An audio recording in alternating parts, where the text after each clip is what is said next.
Opa, amigos! Welcome to the Think Different podcast. That's right, we are all over the world. We represent every 3 countries that we represent because we are nationally known as the greatest, worst podcast for your Apple products. I am Will at TLD Wrestling on that Twitter. Go check me out, as well as WV Productions NJ on the Instagram, and we are here for the Think Different podcast. This is a podcast by former Apple geniuses here today to talk about Apple news and the experiences in our Apple stores.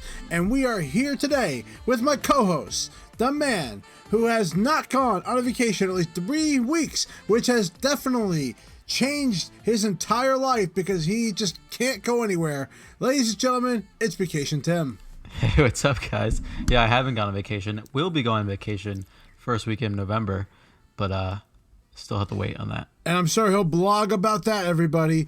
But remember, you can still see this beautiful man's face on our YouTube channel because he did an app versus app, Spotify versus Apple Music. Check that out. We talked about it a few weeks ago, but the YouTube version is up there, and he shows everything. Tim, again, talk about that experience a little bit. Yeah, it allowed me to dive into Apple Music.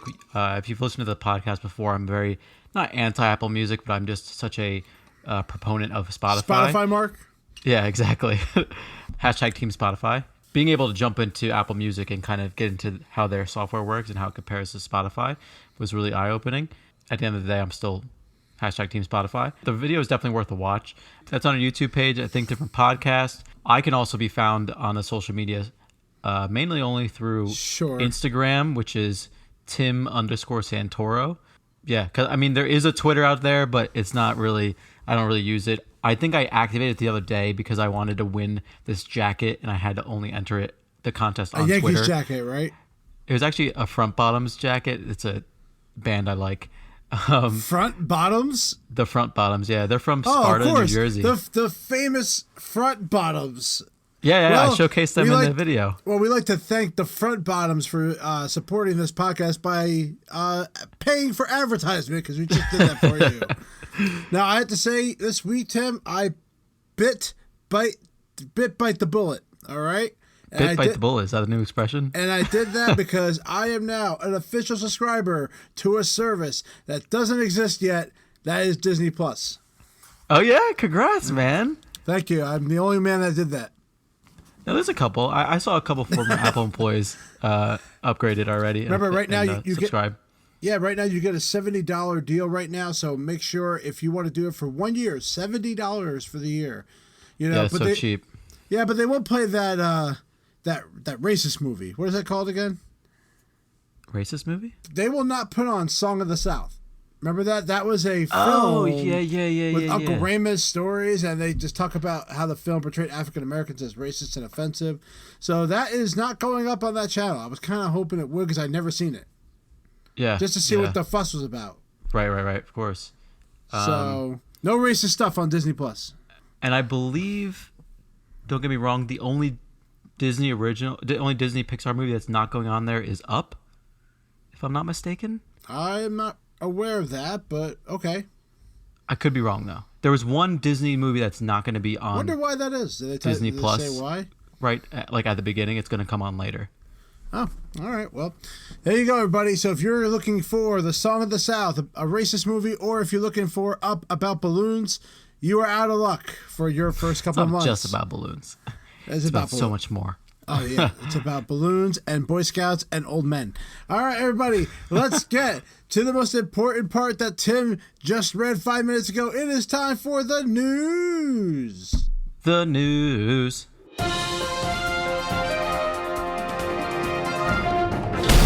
Breaking news. So the first 2 articles we have are related to macOS Catalina. So there's a PSA that the Apple mail bugs can lead to data loss in macOS Catalina. So I'm just going to sum up the article. If you have updated to macOS Catalina and exclusively use the mail app inside of your Mac for all your logged in mail accounts, there is a chance that you have lost messages and the attachments and the data within that messages from your backup or from your Time Machine backup and stuff like that. due to the bug in Catalina. It is not recoverable, so do not call Apple Care. Right now, they're just going to say that, unfortunately, they're not recoverable, even from an old backup, until they fix the problem. So if you do exclusively use the Mail app, I would hold off right now on updating to Catalina until the bug is fully fixed. Unbelievable, isn't it? Yeah, it's just... This just adds on to just like... I was just going to say, it's just going to keep adding on. It just keeps adding on, baby. This came out over the weekend. I'm like, wow, I am so glad I did not upgrade. Now, I might upgrade it and put it on my external hard drive because I think that'd be more helpful for me. In fact, I think that's a good idea. Anyone out here who is looking to do Catalina, put it on an external device. There is a way you can build Catalina as a side operating system off your computer. So look that up. You could definitely use that as a way to see what this is going to look like without it affecting your personal stuff. I have done that in the past where I was a little afraid to upgrade because I don't want to open stuff, like especially like my Final Cut libraries. And in the future, if they upgrade to a new library version and I have to get Catalina, I can't go back. Yep. So it's very, very important that you be very careful when you're upgrading to Catalina. And that ties into the next article as well, that it kind of goes with this because they released an update. They released their first initial update from the public release, which now includes the different kind of several bugs that they fixed, which is the major one they were having was a setup assistant hanging during the Catalina installation. A lot of them weren't allowing you to accept the iCloud terms and conditions with your iCloud account, which was a huge thing that was reported all over Twitter and all these articles, that it was halting them from actually being able to set up their laptop or their MacBook with their iCloud account because it wouldn't allow them to accept the terms and conditions. And then there's an update for the Game Center data because now all the Apple Arcade games can actually be played offline on your computer, which is pretty cool. But yeah, other than that, so this Mail app hasn't been fixed yet, and along with the other bugs, including the bugs that Will pointed out in last week's episode, have not been updated yet. Am I allowed to call it macOS Alina? Now, I didn't curse for those who are looking for the explicit content. I said Lena. So, right, so that's in fact the new name. Ladies and gentlemen, we have officially announced it here on the Think Different podcast that macOS Catalina will now be known as macOS Alina. Emphasis on the sh. On the sh. Like, shh, don't talk about it, or shh, another reason. Exactly. It plays two different sides. AMC launches new video on-demand platform to take on iTunes. You know, AMC Theaters, as you know, they tried their whole subscription system, what they have right now, which is a Stubs A-list program, which allows moviegoers to see up to 3 movies a week for a flat monthly rate. They have their loyalty Stubs program, which I'm a part of. I do the free one, though. But now they're going to be offering a video on-demand service. So you'll be able to rent videos from anywhere from $3 to $5.99, and you can purchase them from anywhere from $9.99 to $19.99. So there's over 2,000 movies to rent, and this includes Disney, Warner Brothers, Universal, Sony, and Paramount. They're trying to create just more strategic things to kind of get into the digital world because who knows what's going to happen to moviegoers in the future with all this access to streaming content and all this digitalization of videos and stuff like that. So AMC Theaters On Demand is going to be accessible on your iPhone, your iPad, Android, Roku, LG TVs. As of right now, it is not supported on the Apple TV, so that is important to note. Yeah, so they're doing a lot of expanding right now. They're doing football now, I know, in the theaters. That's a big thing they're doing now at AMC. It's only select theaters that have it. They upgraded doing the A-list. You can see multiple movies a week. They're going to now have their own exclusive movies they're making. So something that yeah, well, MoviePass did that too. They put money into that Gotti movie. And that's right. Yeah. So and you know how that turned out. Yeah. And then of course, as a Stubs member, you get rewards for buying it with them. So they're also giving you an incentive to do it. So there's a couple perks doing it. However, you're talking about someone who's been using iTunes forever, and changing myself over to a whole new on-demand system is going to be very difficult to convince me. Yeah, I don't see many users using that platform, especially if you have a cable package. You can just rent through your cable, and it's the same price, and it's just easy because it's already on your TV. Have you ever rented through your cable? Because I'm like, how do I ever keep that? What if I leave them? Like, what if I leave them? But just I rent. I'm not buying. Yeah, but even if you buy it. But I'll never buy. I know you're not. I'm just trying to say, Tim, that what if you buy, if you're an Optimum Online customer, you buy a movie from there, and then you can't watch it again because you decide to get DirecTV? I'd imagine you'd lose it, or they give you a refund. Well, yeah, you think, but I'm sure they don't give you a refund. Something, yeah. Or some rebate kind of thing. Yeah, well, so check it out, AMC Theaters on demand. The one perk I will say, if they are able to do this, if they are able to get the movies in the theater on this platform quicker than iTunes, and I'm talking like the week of. Oh, that would, yeah. I didn't even think of that. They're a theater company. They should be able to have access to that. That to me will be the key. If they are able to get a quicker deal with all these companies to put their stuff on there first before iTunes, because usually I would say iTunes is definitely the first person that'll get it. Sure. Yeah, that or Amazon, yeah. Yeah, so that's the biggest thing for me, but that's going to be a little difficult. So the Google event highlights the new Pixel 4, the Pixel 4 XL, Pixel Buds 2, and the Pixel Book Go. And there's other stuff, but we're mainly going to focus on these 4 or 5 products. So the Pixel 4 and 4 XL, they really just mainly focused on their software and their camera. So if you actually look at the physical build of the camera of the phone, it actually looks very similar to the iPhone 11 and 11 Pro. So it's still got that glossy back, which is really nice. It has a telephoto lens. It has a 90 hertz display, which is a little bit better than the iPhone 11 Pro display. OLED screen. The major difference from the Pixel 3 to the Pixel 4 is now they got rid of the top notch. Now it's just 2 bars on the top and the bottom. They got rid of the Touch ID. So now there's not that one on the back that was where you can use your fingerprint and it would get into the phone. Now it's exclusively using their facial recognition software that they have. I watched the videos that are included in this article that will be shown on thinkdifferentpodcast.com. They're pretty cool. I mean, I'm more interested to just see how it compares to the iPhone 11 Pro, specs-wise and performance-wise. I want to tell you one thing that I liked about this Google Pixel 4. One of the features, did you hear about the voice recording feature in this, Tim? I haven't heard it, no. So the voice recording feature is a game changer, because what they're going to do is, as you're recording your audio, it's also going to do live translation at the same time, so you can actually see that. Now, the other perk is you could search in your history and find the specific audio clip of the item you're searching for. Whoa. That's pretty cool. Yeah, that's actually pretty cool.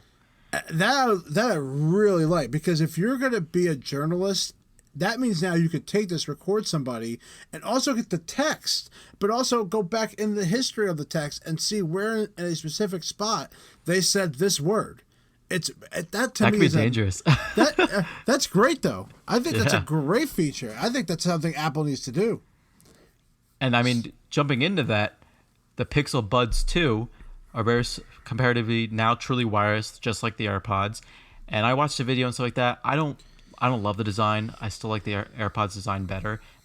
It's a little bit more expensive than the AirPods. It's $179.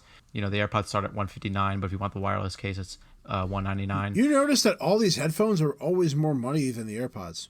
Yeah, that's true. Samsung's are. They're all more money than the AirPods. And I guarantee you, with the ecosystem tie-in, I don't know if it's going to work as well. But the only thing I liked, what Will attested to, is this translation thing. So you can actually be wearing the buds. Somebody could be speaking to you in a different language, and the Pixel Buds will actually translate it in your ear and then recite it in English or to whatever language you want it to be recited in you, so you understand them. How often are you going to do that?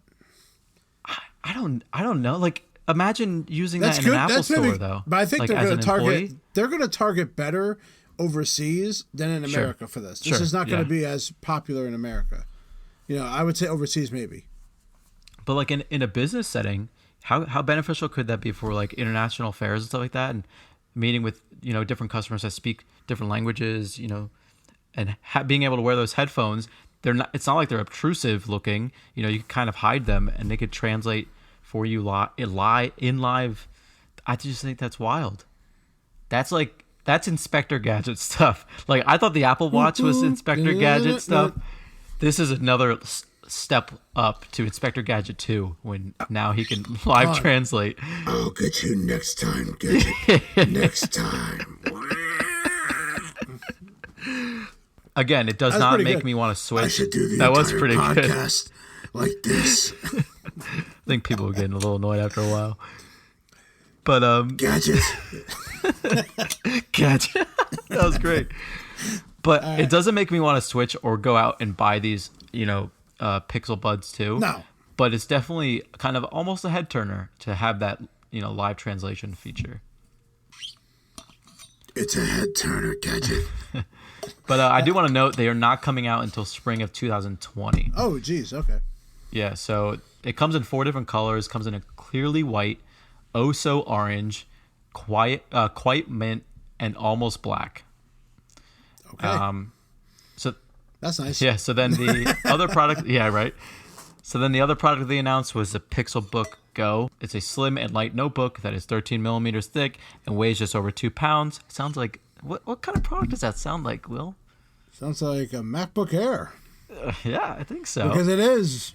But a couple tech specs about it is 13-inch touchscreen, 8th generation Intel Core processors. You can upgrade to up to 16 gigabytes RAM, up to 256 gigabytes of flash storage. That's slow. That's small. You can get up to 12 hours of battery life. Has a backlit keyboard, kind of like the MacBook Air. It's a MacBook Air, USB-C. cheaper.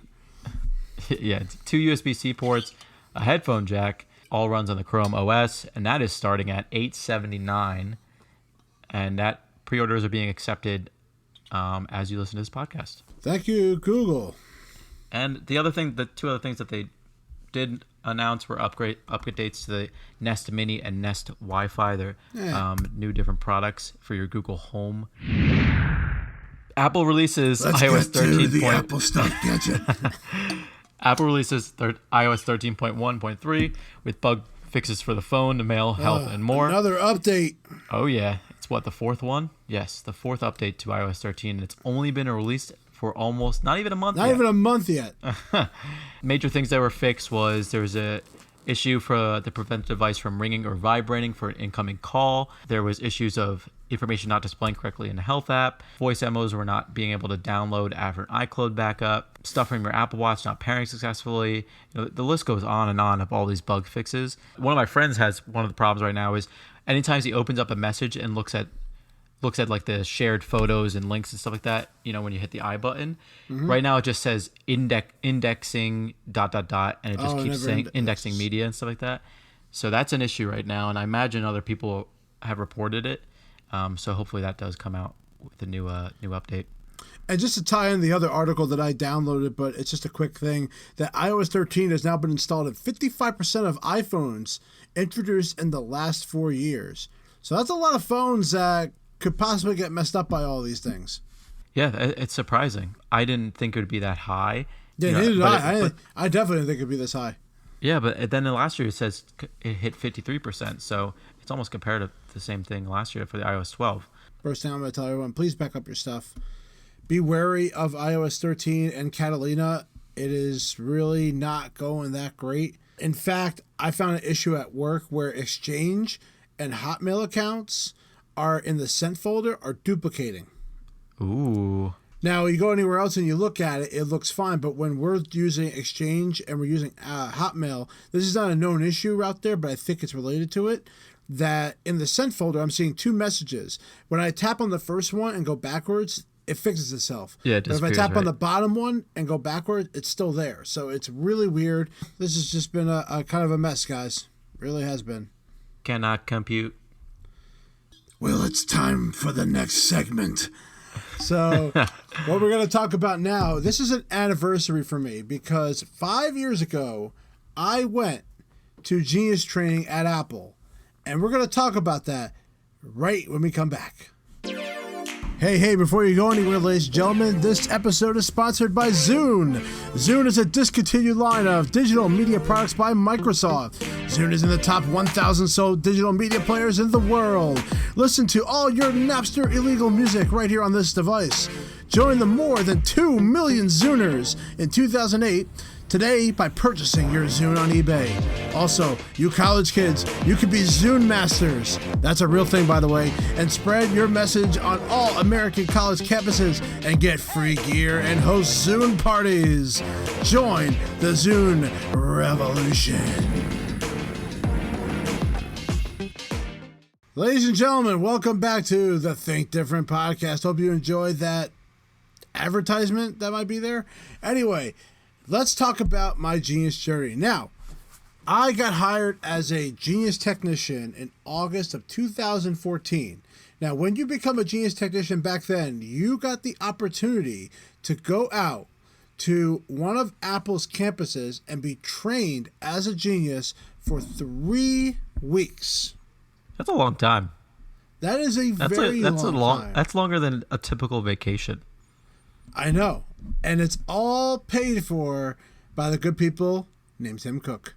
This is something, now I'm going to let you know right now, if you're going to go to an Apple store and try to become a Genius, this is not around anymore. If you remember, one of our employees was set to go out. He got his upgrade. He's ready to go. And in January, I believe it was 2018, I believe. Yeah. He found out that they stopped the program and everything was now done in store. Yeah. So the opportunity to go out to Apple campus from a retail environment will not be through a Genius or a Creative anymore. So that was a blow to the people that became Genius. And one of the experiences of being a Genius is going out there. Even managers don't go out for training for this. Like, they don't go to California. You know, we do. There were 3 spots that you get to go if you're a Genius technician. You got to go to, obviously, Cupertino, California. You got to go to Houston, Texas. Woo. Or you got to go to Georgia. So they had 3 areas where the techs went. I was fortunate enough to go to Apple twice. Now, last episode, we talked about me meeting or seeing Steve Jobs at campus because I went for creative training. I was out there for a week. And I went out again for Genius training. So I got 4 weeks in Cupertino. That's crazy. With an experience. Now, Tim, I'm about to send you a picture. I want you to send me your reaction to that picture. Oh, God. Is that you? No. That is another Genius tech that was out there. So that, if I had to explain the time that I had out there, that was it. Wow. So I believe it, man. We got these plane tickets. I got to stay at like airport in Minnesota on the way there. Then I got to go and actually go to the Cupertino. We stayed at this hotel. You stay with a roommate. And then you get to kind of know somebody while you're out there. And I met someone who was actually from California, who was out there. So I got to meet him. And the first thing I do is I drive and I see this like really awesome like peace car. It has like so many like different like peace symbols on it and stuff. I was like, yep, I'm in California. And I got to take a couple pictures at the campus. And I went to this restaurant called The Rock. Now, The Rock is spelled R-O-K, and you cook your meat on a volcanic rock. What? Yeah. That's super cool. So it comes out rare, and then you're not supposed to touch the plate. And then there's like onions on the side, and literally the meat cooks in front of you as you are doing it. So it's a very, very unique thing. So they have this volcanic rock that's got to sit inside of this very, very, very hot oven, and this rock just stays hot forever. And it cooked my meat for the entire time I was eating it. It was really, really cool. That is awesome. And the coolest experiences out there is you spend 1 week kind of like learning about the operating system, 1 week how to talk to people, and actually 1 week of actually physically learning. Now, also, there's a test you have to take.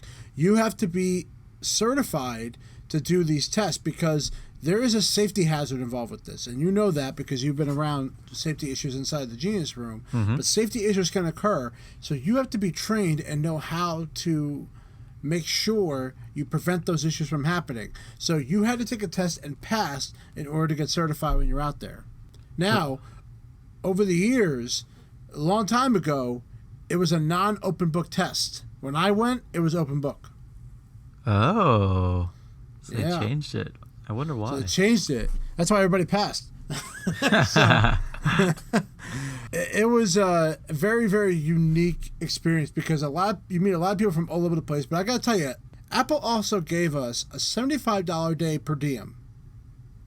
So we had $75 to spend on breakfast, lunch, and dinner. breakfast was given to us by the hotel.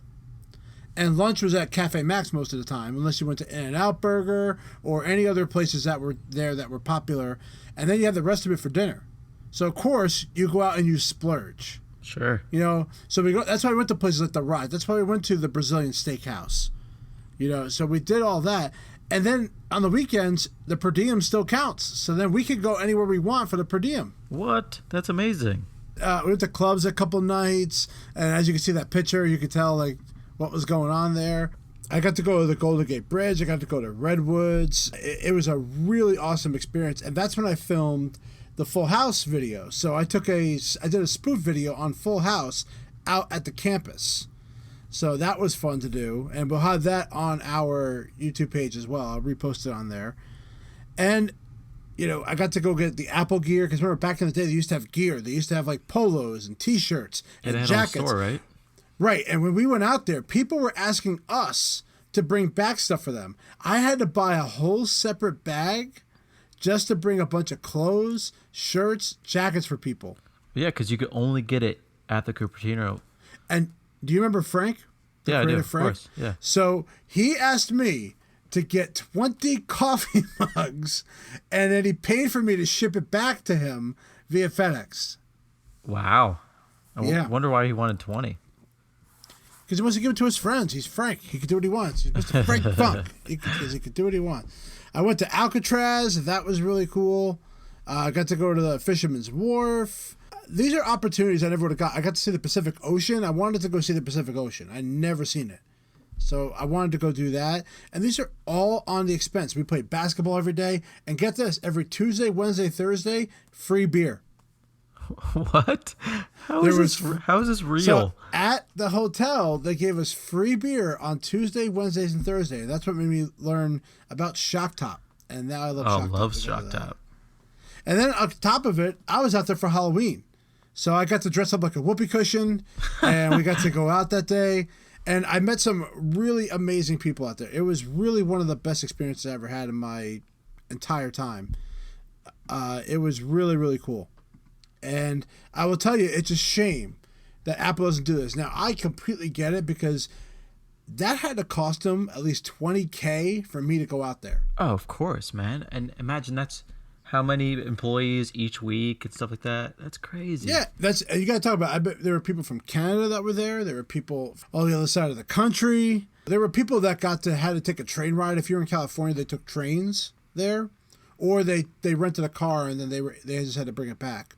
But I got to fly. It was really, really an awesome experience. One that they don't do anymore. And obviously there's a lot of money they probably save from that. But also one of the great experiences that because you become a genius, it's worth going out there for. Yeah, I mean, it's definitely like an added benefit, right? Like of why people would want to be a genius is because of that experience. But every day we would get back from lunch. They had NBA Jam. They had the arcade game, NBA Jam. There Nice. Inside, so we would play that all the time. That game's fun. Yeah, they had a full Genius bar, so that way you can do mock interactions. We actually would purposely run code on computers to disable features, and the goal was for you to try to figure out doing relearning out. Stuff. Yeah. Mm-hmm. Yeah, so the guy purposely destroys the machines and sees what to do. Like one time, we took the airport card and disconnected it. Ooh. So it ended up becoming a hardware problem. Yeah. So where they thought maybe it was a software problem, it really was a hardware issue. There was fun things like that. Now there were some people that didn't pass that test, by the way. So then what happens? There was one person that did not pass the test, and he took it twice. Oof. So when he went back to the store, he ended up taking the test, and then he passed. Oh, okay. And by the way, it was a guy in that picture I showed you. I could put together if you can see why he didn't pass. Dude, he was awesome. So his name was Twan, and then I came up with the nickname when he was out there because we were in San Jose, so I called him Santuan. So that name stuck with him the entire trip. That's funny. It was fun, man. People went to Raiders games while they were out there. Of course, they were cheap, like $40. Oh man. Imagine football games were that cheap here. Yeah. But that was my experience over in California. I really, really enjoyed it. I got to have a really good time. Met a lot of people that I still talk to this day that are, even though they're no longer with Apple either, but it's just a good time. This is like the time period where I show off the Apple video again, so everyone can, so they can kind of like remember the memories of that trip. And it was great. My roommate Kyle was great. You know, we still stay in touch. So I had a great group of guys and a great bunch of people I went out there with. As far as like creative trading, I really don't remember anybody, but I remember a lot of people because you spent 3 weeks with them. You know, and you develop a lot of, you know, fun relationships from that. Yeah, I mean, you kind of have to, right? Because you're just spending all the time with them. Yeah, and anybody that had the opportunity to go out there, I'm sure there's more great stories you can hear about that trip. But I wish Apple would bring some more opportunities for people to go to the campus and do something there. You know, they do have these career experiences, but they're far and few in between. Where geniuses, there was always new geniuses coming out. And there was a lot of people that can go visit the stores. But it's also, I hate that too, because a lot of people took advantage of it. And, you know, eventually didn't stay in the company very long. They were kind of using the genius role as like a stepping stool. For me, I took it seriously. And obviously I stayed for 4 more years after that. So it truly was a great time. Yeah, I'm jealous. I wish I could have had that kind of experience. Well, you can't, Tim. Because, Tim, you're not Inspector Will. All right, so I think that'll end it for today's session. Tim, are you ready to go to sleep? Nah, not yet. Yeah, Tim, you look tired right now. In fact, you're stumbling around on the screen. Like it's almost like you're pixelated everywhere. Ladies and gentlemen, make sure you check us out on our YouTube page. We will post that video. So check out the parody of the Full House video that I shot 5 years ago at Apple Genius Training. So check that out there. Make sure you go check us out on the Twitter at ThinkDivPod. And I'm sure Tim will have a great Mimoji or Bitmoji he's going to do this week. Yeah. I mean, guess you guys stay tuned for later today for it to come out. That's right. And that will be on our Instagram page at ThinkDifferentPod, right? Think Different Pod, yeah. Think Different Pod. Think Different Pod. Think Different Pod. In fact, we're going to end it with this as we have the sex guy in the background. Thank you for joining us for the Think Different podcast, and I'll get you next time. Peace out.